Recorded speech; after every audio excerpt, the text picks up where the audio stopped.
Sejam todos muito bem-vindos ao Café com Ela, o podcast onde compartilhamos histórias inspiradoras e momentos de conexão que aquecem a alma.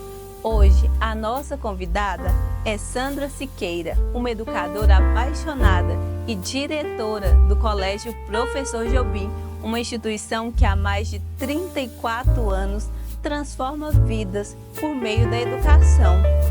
Prepare seu cafezinho e venha conosco explorar a trajetória dessa mulher incrível e o segredo por trás do sucesso da filosofia montessoriana. Vamos começar? Sandra, seja bem-vinda ao Café com Ela e obrigada por aceitar o nosso convite. O prazer é meu, eu que tenho muito a agradecer a esse convite. E para começarmos, quem é você em um simples cafezinho do dia a dia? Bom, falar sobre a gente é um pouco complexo, né? Sou mãe de 3 filhas, né? As quais, assim, super apaixonada pelos meus filhos. Administro um colégio, casada, amo muito a vida, curto muito minhas amigas, a gente tem um ciclo de amizade muito bom. E uma coisa que me deixa muito feliz é saber que com a idade, né, que eu me encontro hoje, eu ainda estou assim, na ativa e sempre tentando ajudar o próximo. E assim é que eu me vejo.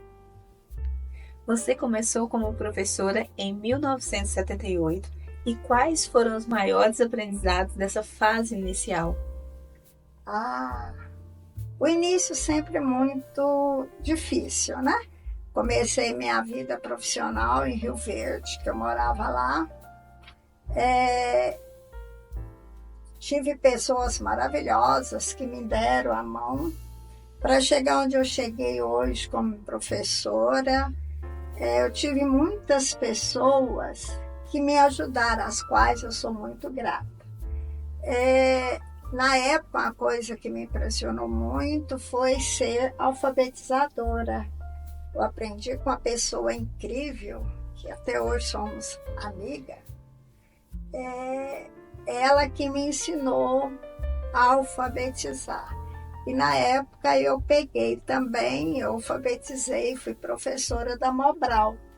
Então é muito bom a gente ensinar o adulto, né? Que chega assim tão... aquela vontade de ler. Você ensinar um adulto a ler. Então isso foi assim de grande valia na minha carreira de magistério. E como foi a sua experiência morando no Rio de Janeiro e como isso influenciou na sua vida educacional? Bom, eu fui para o Rio quando me casei, que meu esposo,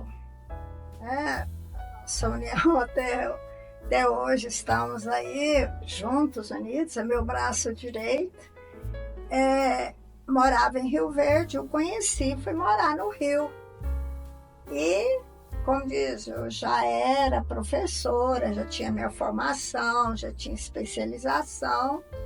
E lá eu comecei a trabalhar com Montessori, que eu achei assim, sempre eu era fascinada por essa filosofia e fui trabalhar na filosofia montessoriana lá. Aprendi muito, porque assim, na época que eu fui morar no Rio, poucas pessoas, Goiás não era tão divulgado assim, né? Foi difícil vencer essa barreira de você sair do interior e trabalhar numa capital. Mas aí a gente vai chegar devagarinho e deixa uma sementinha. Então foi assim, fiz uma amizade muito boa do lado educacional no Rio. E como surgiu a ideia, a inspiração de abrir o Colégio Professor Jobim em 1990? Bom, como nós morávamos no Rio, uma cidade incrível, né? Mas a minha família era de Goiás. Era só eu de filha, aquela paixão, quis voltar, né? Meu esposo, então, pediu transferência para cá e aqui viemos morar.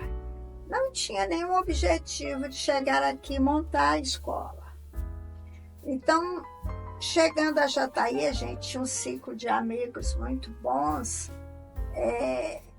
que eram pessoas que tinham vindo também, médicos do Rio, de Minas. Então, ele estava com os filhos com dificuldade de alfabetização. E me pediu para dar aula para os filhos. E ali eu comecei no fundo da minha casa, como só dando aulas para eles, alfabetizando. E eles me incentivaram a montar uma escola, tudo. Eu sempre dizendo não, não. Um dia meu esposo apareceu com a documentação, sem eu saber que a escola estava montada.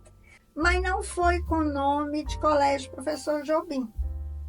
Aí até as pessoas acham que Professor Jobim foi uma homenagem ao compositor, mas não foi ao compositor.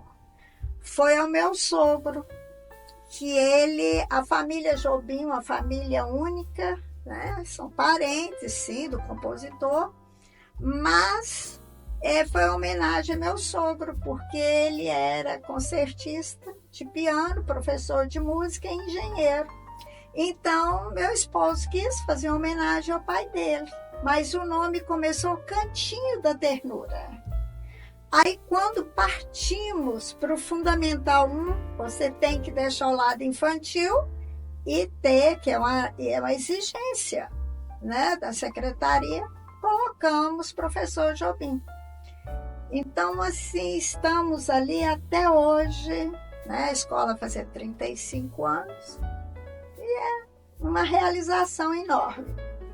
E qual é a sua maior motivação no dia a dia como diretora e educadora? Professor, a nossa maior alegria não é a satisfação, não é o financeiro. É a gente ver que você planta uma semente e você colhe quando a vê na sociedade. Então, ali a alegria da gente, a nossa motivação é ver que quantos alunos que começaram com a gente na educação infantil, hoje são médicos, dentistas. Nós temos até o filho aí, né, do Dr. Geraldo William, que hoje ele está no exterior aí, então tem um cargo altíssimo no lado da física aí. Então é o que a gente vê. Nós temos alunos em Portugal, em vários lugares assim. Então a gente vê o nosso aluno sendo bem sucedido na vida profissional. Isso com certeza deve te dar um orgulho, né? É muito bom. O que eu digo para os nossos alunos, que o maior presente é você ver, passa numa empresa, você vê o nome do aluno estampado na porta da empresa dele, você fala assim, aquele ali começou comigo, né? Inclusive, semana passada eu estava em um mercado, encontrei com uma mãe que o filho dela trabalha em Brasília, né? Ele chama Miguel, uma menina incrível, e ele está no ministério. E ela chegou para mim e comentou assim, Sandra, o Miguel disse que é grato a você, porque se não fosse você tivesse plantado essa semente, ele não estaria onde está hoje. Então isso é gratificante. Sandra, e a sua presença é constante na direção da escola, né? É algo que se destaca. Eu mesmo já fui lá várias vezes, encontrei você lá. E como você consegue conciliar o atendimento aos pais, aos docentes, aos alunos? Você também é voluntária na FAVES, né? Como você concilia tudo isso e a sua presença constante na escola? Eu falo, com aquilo que a gente faz com amor, você arruma tempo para tudo, né? Então, eu estou lá na escola, atendendo, como você disse, os pais, funcionários. Nós temos um relacionamento muito bom com os funcionários. A gente é uma família ali dentro. E o tempo a gente faz, né? Muitas pessoas fazem essa pergunta: onde você dá conta do social, né? De trabalhar? E além da Favos, eu também sou conselheira, faço parte do Conselho Municipal de Educação, né? Então, são serviços voluntários. Então, já fui do Rotary, do Lions, e agora eu estou lá na Favos. Isso é muito grandioso. Então, tudo aquilo que você faz com carinho, você arruma tempo. Você arruma tempo para tudo. Você deixa uma coisinha aqui, outra ali, mas ajudar o próximo é muito bom. E a sua presença sempre ali na escola, na direção, você acha que é um destaque para o professor Jobim? É um diferencial você estar ali, você estar sempre presente com os professores, com os alunos, com os pais. Os pais precisam da Sandra, chega lá, a Sandra está lá na escola, pronta para atendê-los. Olha, eu vejo que sim, né? Porque a escola, ela é vida. Ali é vida o tempo todo. Então, o pai, ele não quer esperar. É igual você manda uma mensagem pelo WhatsApp, a pessoa quer a resposta na hora. O pai, quando procura por alguma coisa, ele está ali, naquela ânsia de saber, e ele quer aquele momento. Então, eu imagino que isso é importante para o colégio, para os professores. Então, sempre que precisa contar comigo, eu estou ali o tempo todo para atendê-los. Sandra, o Colégio Professor Jobim se inspira na filosofia montessoriana. Você pode nos contar como foi esse processo de implementação e o impacto que ele teve na escola? Bom, quando fomos abrir a escola, em 1990, Vânia, eu não queria colocar uma escola com a filosofia tradicional. Então, fomos escolher o que a gente iria colocar, qual seria a filosofia. Então, muito apaixonada por Montessori, porque no Rio, no período que eu fiquei, eu dediquei muito a Montessori. Foi assim, essa implementação aqui em Jataí foi complicado, porque ninguém conhecia quem era Montessori. Aí a gente, assim, devagarinho, explicando, porque na época você não tinha internet, era só os livros. E na biblioteca aqui havia um livro só, né, que falava sobre a pedagogia científica. Então, foi muito complicado na época as pessoas entenderem. Mas, assim, quando eles entenderam do material todo lúdico, quem era Montessori, a grandeza dessa mulher, né? E para você trabalhar Montessori, hoje, você vê que já tem 2 filmes em homenagem a essa grande mulher. Você vê também que tem cédulas que é estampada a imagem dela. Então, Montessori, eu sou apaixonada, e eu falar de Montessori assim, eu vou longe, porque é incrível a filosofia, a história de vida dessa mulher e o que traz essa pedagogia. E alfabetizar uma criança no método Montessori é muito mais fácil. A criança que começa a trabalhar a matemática de Montessori, ela tem facilidade tão grande na vida, porque você trabalha tudo com material lúdico, nada fica na abstração. Que é exatamente o método Montessori e como ele se aplica na educação infantil? Bom, Montessori, ele tem o lado sensorial, né? Tem o lado também, tem onde ele desmembra ali a questão da fonética. Então, na educação infantil, a criança, ela é um todo. E ela chega para nós, onde o professor vai trabalhar o concreto. Se ele estiver ensinando para crianças figuras geométricas, ele não vem só com desenho. Ele vai ter, então, ali, dois motivos que ele vai trabalhar: o dimensional e o bidimensional. Então, a criança trabalhando esse material, onde ela vai ver a questão do material, as figuras geométricas, a sólida e a plana, ela vai ter facilidade. A alfabetização é fonética, tudo é através dos fonemas. Então, para a criança ler, que a gente chama de explosão da leitura, de uma hora para outra, a criança começa a ler, um desenvolvimento incrível. Então, o método Montessori, ele tem muitas pessoas que falam, está ultrapassado. Não está ultrapassado de forma nenhuma. Quais os benefícios da vida prática tão característicos do sistema Montessori para o desenvolvimento das crianças? Bom, a vida prática, ela é uma imitação da vida do adulto. A criança, ela começa, você ensina, porque o nosso desenvolvimento, a criança trabalha com as mãos. Então, você ensina a criança, desde pequena, a importância da organização. Porque se a gente é organizado, você vai ter organização nos seus estudos. E a vida prática, como eu havia dito anterior, é imitação.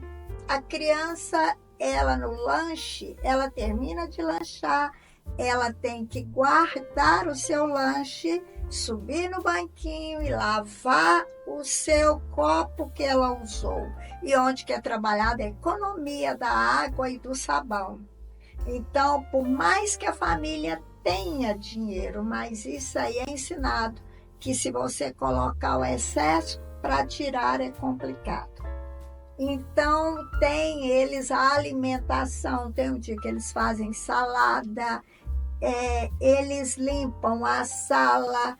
Claro que a escola tem, não é isso todos os dias, mas eles que servem o lanche deles. Então, a vida prática, aquilo que a criança trabalha usando as mãos, ela desenvolve mais a inteligência. Você falando de todos esses desenvolvimentos das crianças, como o colégio lida com a inclusão de alunos com necessidades especiais em suas salas de aula? Nós temos cada dia um desafio, né? Recebendo muitas crianças autistas. Nós temos crianças também com síndrome de Down, que a gente consegue alfabetizá-las, né? Onde a gente assim mostra a criança e o outro a questão do respeito. Então, a criança com as necessidades especiais, ela é igual a qualquer uma no joguinho. Ela é tratada com respeito e todos os colegas a respeito. Se a gente tem um cadeirante, as crianças ajudam, elas levam no banheiro. Então, é uma união muito grande. E a gente está tentando aí que, como diz, tateando para aprender mais sobre o autismo. Mas a gente tem conseguido, não vou falar para você que um grande sucesso, mas pelo menos a gente está conseguindo fazer com que as crianças elas entram no espaço, que ela se acomoda, ela se acalma, porque a gente tem no método Montessori a normalização. É onde ela aprende na normalização a questão do barulho, como que faz, se o ruído vai preocupá-la. Então, todos os dias, nós estamos ali num aprendizado com essas crianças. Nós aprendemos mais com eles, sabe, do que a gente ensina.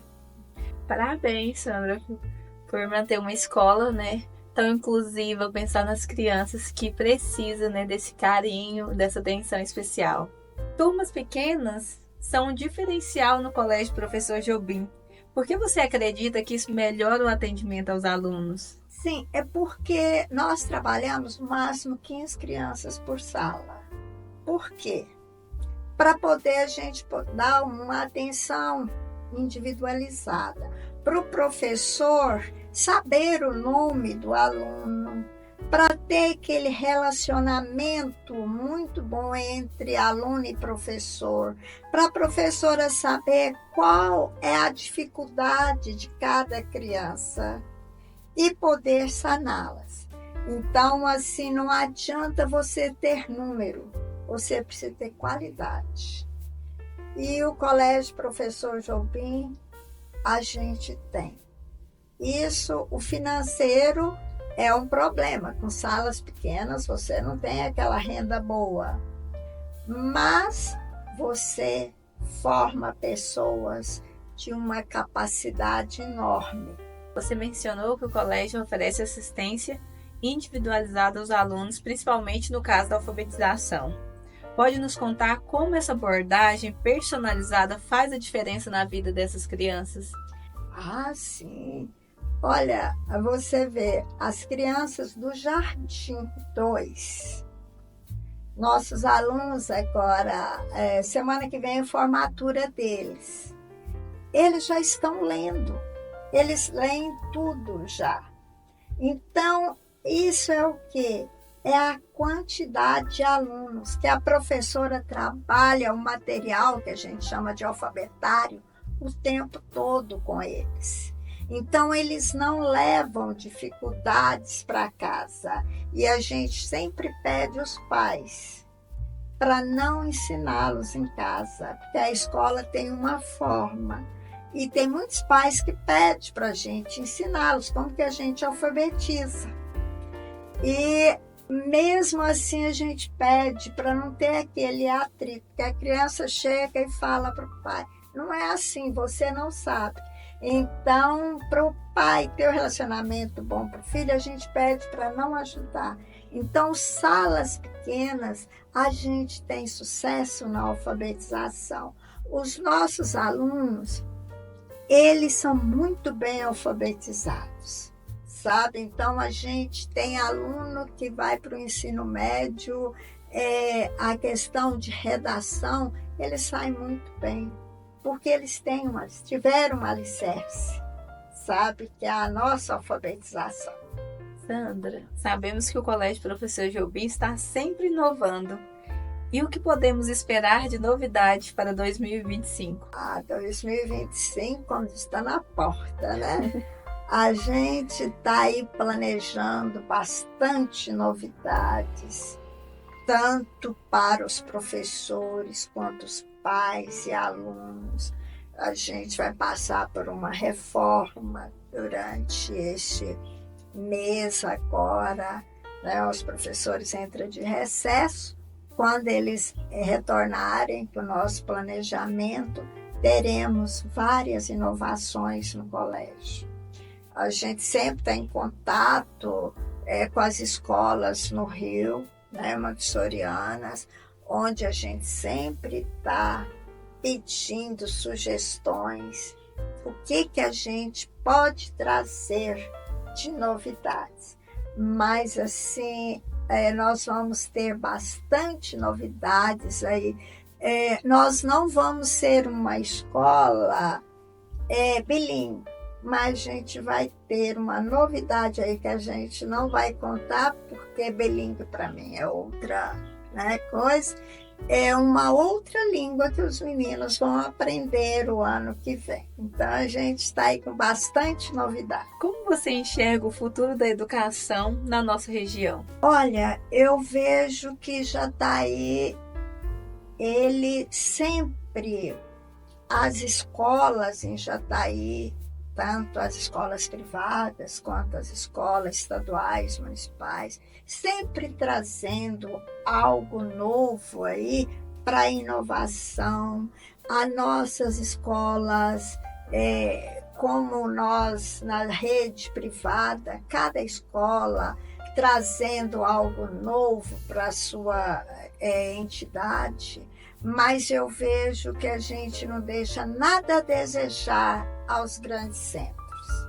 Então, eu acho que não há necessidade do pai tirar o filho de Jataí para fazer um cursinho em Goiânia, porque nós temos excelentes escolas em Jataí. Qual o papel das escolas no desenvolvimento, não só acadêmico, mas também emocional e social dos alunos? Olha, hoje está muito em alta aí, né?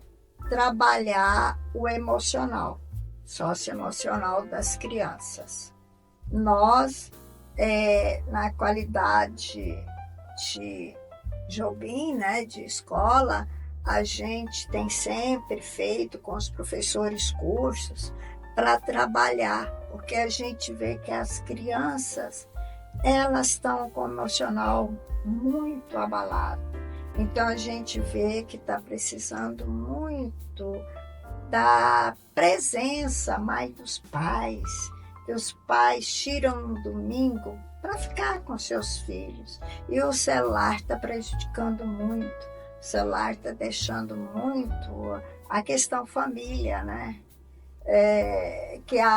Fica cada um com celular, até a gente no ciclo de amigos, né? Às vezes a pessoa deixa de conversar para ficar vendo uma mensagem. Então isso está abalando. A gente está vendo que as crianças, muitas vezes com depressão, alguma coisa assim, mas a gente sempre está muito antenada a isso aí, e sempre que a gente vê algo, a gente procura o pai para conversar. E que conselho você daria para os pais que estão em busca de uma educação de qualidade para os seus filhos? Olha, eu vejo que o pai ele tem que chegar numa entidade, não é ver se a entidade, como ela é por fora, ele tem que ver como ela é por dentro.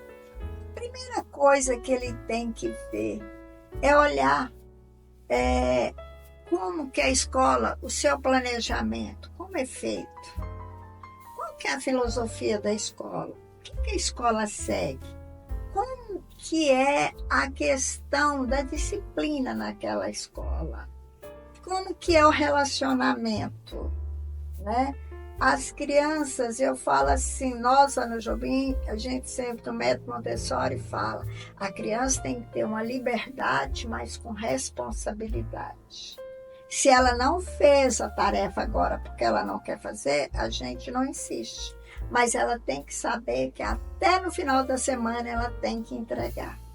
Então, quer dizer, a gente deu a liberdade, mas depois vem a cobrança, né? Que até a gente determina um dia que vai ser cobrado isso aí, que ela tem que ser entregue. Então, eu falo que o pai ele tem que olhar esses detalhes todos, né? Quem que está por trás da escola? Qual a história desse educador, dos educadores que estão ali? Como o Colégio Professor Jobim envolve a família na educação das crianças e jovens? Nós lá no Jobim, assim, nós somos uma grande família. Os pais estão sempre presentes, aqueles pais assim, que participam de todas as atividades que a gente tem. E há um respeito muito grande. Tudo que a gente pede, o pai chega, oferece isso, oferece aquilo. Então, eu considero o Jobim em relação à família, assim, a escola, a família, nós lá somos uma grande família, que os pais estão muito presentes. Eles, como têm a liberdade de cobrar, eles também têm a liberdade de nos ajudar, né? Ele chega e fala assim, ó, se você chegasse e fizesse isso, não seria melhor? A gente ouve o pai, sabe? Respeita tudo que ele está ali para nos sugerir. por fim, quais são os seus sonhos para o professor Jobim para os próximos anos? Sabe, Vânia, na idade que eu estou hoje, a gente chega a um ponto que você não tem, assim, tantos sonhos mais, né? Mas eu almejo muito que eu tenha condições de manter minha escola mais uns 30 anos, sabe? Que a idade vai chegando, uns 30 anos aí. Mas eu sempre digo para os professores, para a minha equipe, olha, a partir do momento que eu não estiver mais aqui, eu quero que vocês continuem a obra e que a escola nunca pare. A escola é a vida constante. Mesmo eu não estando, eu quero que vocês dê continuidade, que o Jobim nunca pare. Sandra, foi um prazer imenso tê-la conosco no Café com Ela. Muito obrigada por compartilhar sua história e tantas reflexões valiosas sobre educação e transformação. Olha, Vânia, eu que tenho que agradecer aqui o espaço, né? E a gente que está na educação aí, é uma atividade muito árdua. Quantos anos aí, né? Eu me aposentei pelo período de tempo, mas estou ali, eu espero continuar os 30 anos, mas eu é que agradeço esse espaço, tá? Muito obrigada aí. E você que nos acompanhou até aqui, o meu muito obrigada e o meu agradecimento especial aos nossos parceiros que tornam o Café com Ela possível. É graças a vocês e ao apoio que conseguimos compartilhar histórias tão inspiradoras. Continue acompanhando o programa e o Portal Panorama. Finalizamos com uma mensagem especial. A educação é o ponto de partida para um futuro mais justo, mais humano e mais próspero. Fiquem todos com Deus e até o próximo episódio.